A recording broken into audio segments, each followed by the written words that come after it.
What's up everybody, welcome back. Thank you so much for taking the time to hang out. EMT here, and in this video, we are taking out for a spin the SmallRig x Brandon Lee mobile video creator kit. Spoiler alert, this thing is sick.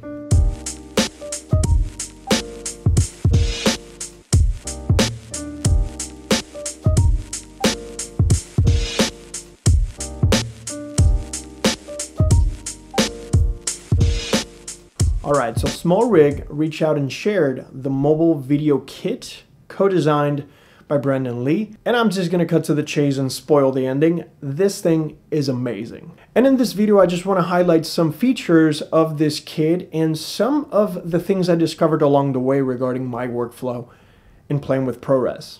Now, this is not a sponsored video, but there are affiliate links. The opinions here are my own. Now, having said that, the SmallRig mobile video kit co-design edition will set you back $139 US. And the package includes everything you need to hit the ground running. This includes the cage, which is, by the way, one click. You just simply insert your smartphone, and to open the latch mechanism is so easy. It's just one button, it pops open, slide your phone in, close it back up. And to be honest, this is one of the reasons why I never really used any cages of this nature, because they were always cumbersome. Some of them even required screws for you to take your phone in and out. However, this SmallRig cage changes the game in that regard. So I'm very, very impressed and very excited not only to use it as a handheld solution, but also with other accessories like tripods and stabilizers. It also includes the two adjustable handles, which provide a myriad different positions. You can use your phone in a horizontal position and capture regular widescreen video, but you do have the ability to reattach these grips, these handle grips, and one of those handles includes a wireless Bluetooth shutter click, which is amazing because it does truly give you the ability to stop recording without truly interacting too much with your phone. When you're in the heat of the moment, you just click and go. Now, this functionality at the time of this video was only able to control the native camera app on my iPhone 15 Pro Max, as well as the Blackmagic app. If you're using any other third-party apps, then keep in mind that you might still need to reach and tap the screen. But for the purpose of this video, I was using the native camera app as well as the Blackmagic app, and I was very impressed. And this thing is built tough. This is not a toy. This is not a flimsy device. The quality of the SmallRig is amazing. It doesn't impede the functionality of your buttons. If you need to increase, decrease volumes, use just the buttons on your device.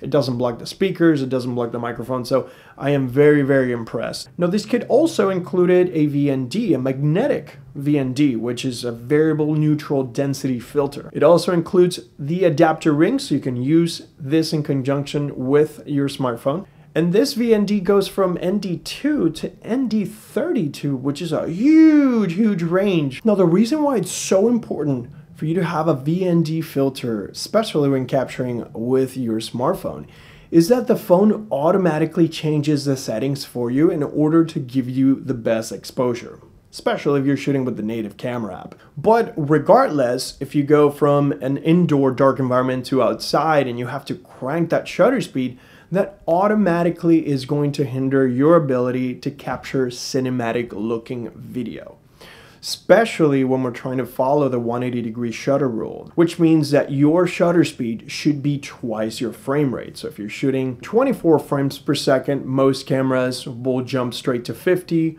some will do 48, but you get the idea. Being able to double your frame rate with your shutter speed will result in creamy, smooth, buttery motion blur that mimics what the human eye perceives with regular movements.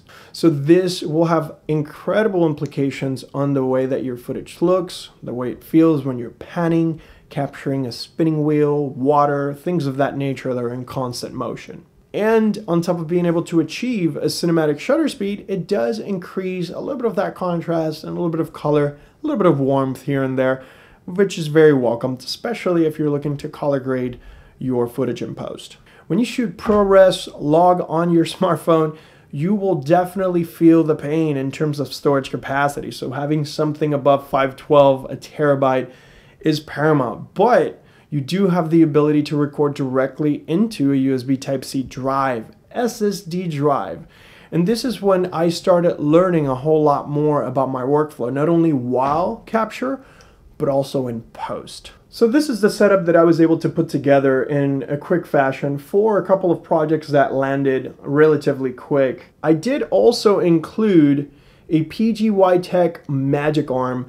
Links to all these pieces of gear are down in the description, but the Magic Arm allows me to articulate the phone mount, the PGY Tech phone mount, and then being able to attach a hard drive. Now, there are a lot of different variations that I was trying, and there's definitely a lot more compact capabilities as far as being able to record directly into the smartphone or with a hard drive. But I honestly feel very happy and very confident about this setup. The only thing that I am working towards is minimizing the length of the cable. That way I just go straight from the drive into the phone. But you do have a really cool opening where you can just fish your wire through the grip, and then that way you don't really touch it too much. So definitely something I was able to put together quickly in order to capture ProRes in 4K 30 directly from my iPhone into the drive. So I took this setup out for a spin, and I want to give thanks to my good friend Javier Perez because he allowed me to record a quick jam session in his home studio with the SmallRig setup, and here it goes.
Now, how amazing was that? Huge shout out to Davo for allowing me to capture that with the SmallRig setup. Go and subscribe to his YouTube channel because his videos and just his playing when he's with Devil Driver, it's just an amazing experience. So if you get the chance to see his stuff live is incredible, but definitely follow him on socials and subscribe to his YouTube channel. Now for this video, I actually cycled and tested a couple different apps. I used Final Cut Camera, and we also used the Blackmagic app. All of them are phenomenal, but Blackmagic I feel gives you the most customization options. I'm not gonna lie, I love the simplicity of just using the native camera when running and gunning, but being able to set parameters, shutter speed, ISO, all that fun stuff is very, very clutch. So the Blackmagic app is something that I recommend. So definitely take some time to sample them, but if you need something quick and easy, native camera and Blackmagic are amazing. Now having an SSD drive is incredible because it does allow you to capture the footage direct from the smartphone via USB Type-C, and then you can bring it straight into your laptop or even work from the drive if you don't want to bring that footage into the storage of your computer. Having said that, this is when learning about the different technologies, read and write speeds are going to improve your workflow substantially. Once you're transferring that footage into your computer, you are going to want to have a drive that can read and write way past 1000 megabytes or a gig. So I'm constantly tinkering with the possibility of including NVMe M.2 SSD instead of a traditional SSD drive, because most of those drives will read and write over 2,000 and 3,000 megabytes per second. And while to capture footage, we don't really need a whole lot, when you're bringing that footage into your computer for not only storing, but also working from the drive, that could create a serious bottleneck. So I highly encourage you to take a look at the different drive options that I've included in the description, because some of those will read and write much faster, which in turns will translate to less time managing data, less time editing. But long story short, shooting ProRes log will pretty much yield a flat image, very flat image. And the cool thing about this is now you have a little bit of a higher ceiling to interact with not only the highlights, the shadows, and your mids, but also the different colors in between. And if you're not doing a whole lot of color grading, then shooting ProRes without any log implications, it's just fine.